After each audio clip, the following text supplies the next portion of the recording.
It is here.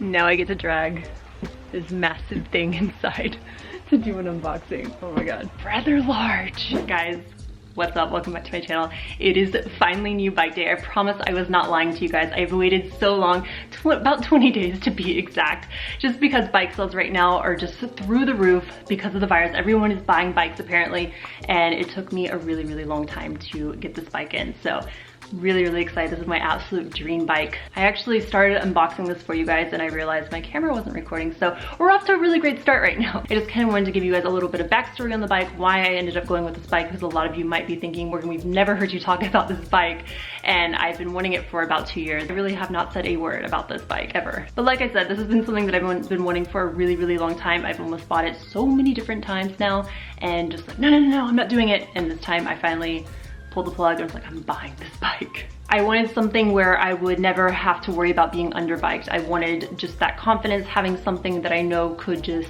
slay down pretty much whatever I put in front of myself. So that was my reasoning behind it. Second off, I looked at so many other bikes over this period of time before I made this decision, and I always came back to this bike. And I know at the end of the day, you can get other bikes that you can get a little more for your money, but I wanted what I wanted, guys. So that's why I went with this bike. But without further ado, guys, 20 days to get this box or bike. Oh my god. I'm gonna try not to tear this up too bad because I need to fly this back with me, which is going to be another thing. It sucks because I have a bike bag at home, of course, so I don't have one here. So I'm gonna try to be very neat with this. I'm so excited. Oh my god, this is so exciting. I can't wait. Alright. Oh my god, these are some beefy tires. These are 2.6 millimeter tires and they're huge. They're 27.5s. Oh my god, I love this. That's so exciting. Anyways, this one doesn't have air in it. Huh. I didn't get carbon rims, but anyways, okay, let's just place these tires aside. Oh my god. This is what I ended up getting.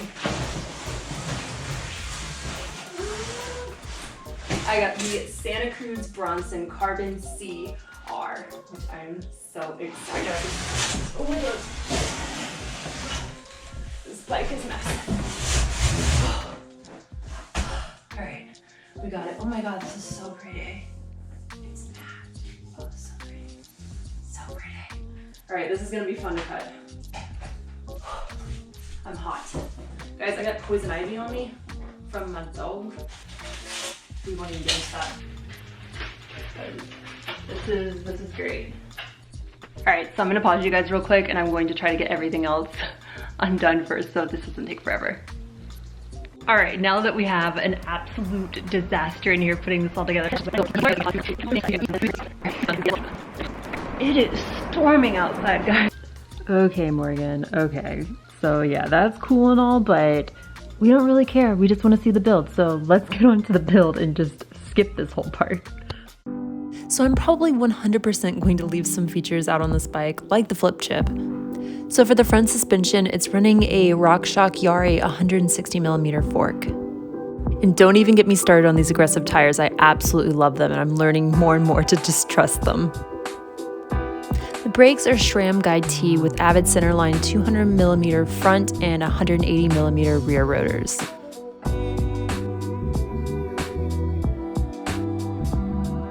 For the cranks, we just have the SRAM NX Eagle cranks. The VPP suspension you might have noticed adapted from the Nomad. I'll leave a link down below on an amazing video covering everything you would ever want to know about the VPP suspension if you're interested. Anyways, moving on to the dropper and seat. The dropper is a race face effect and the saddle is a WTB. One thing that I found out with Santa Cruz bikes is a lot of them will tend to run small, so I ended up sizing up for this bike and it fits me absolutely perfect. I got this in a large frame. The one thing that I was really nervous about on this bike was having a 1x12. You guys know I had a 1x8 previously, and it was just absolutely murderous trying to climb up mountains on the thing. And I'm just really happy with this and how it performs, and I have way more gear range than I need, so it's absolutely perfect. Not to mention, this bike kind of falls in between an extremely aggressive trail bike and an enduro bike, so to have something like that be able to climb like it does is incredible. I mean, this thing can climb.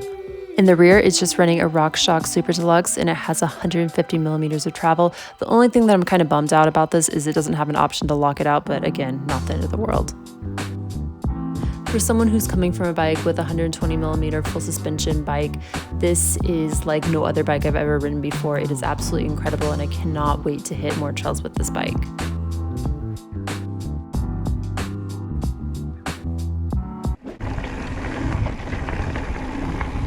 I can't tell you how much I love this bike.